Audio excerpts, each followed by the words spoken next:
Walking tayo mga kapatid. Walking tayo sa kalsada. Papasok tayo ng trabaho. Pasok tayo ng trabaho. Medyo malamig, maaraw, sarap maglakad. Amen.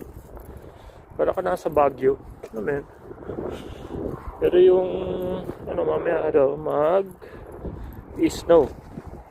So mamaya mag-snow, kaya ako naka-face mask kasi may nakaka-allergy sa akin na pollen. So hindi ko alam kung ano yung naka-allergy sa akin. Pero okay naman ako.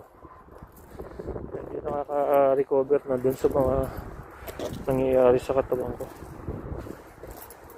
Kaya kailangan huwag kang magkasakit dahil mahal magkasakit. Ito, walking. Kailangan lang talaga konting sipag at tiyaga.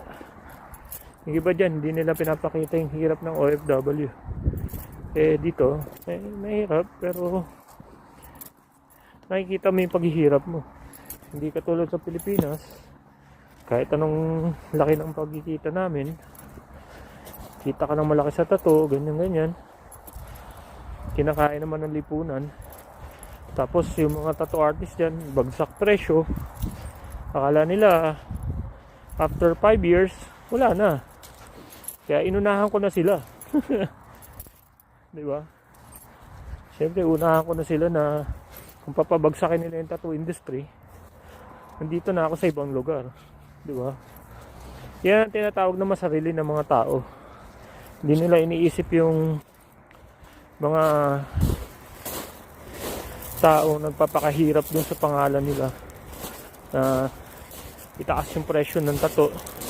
Dito uniform yung presyo ng tattoo.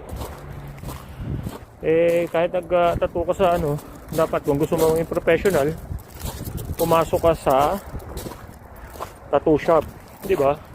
Kailangan papasok ka sa professional na tattoo shop, hindi yung kung saan ka lang pumapasok, sa bahay lang. Ano ka matututo? Tsaka yung pakikipagkapwa-tao. Ako, sipin mo, may tattoo shop ako sa Pilipinas, pero ba't ako namamasukan dito? Kasi nga, marunong akong mangamuhan. Marunong akong magkaroon ng boss.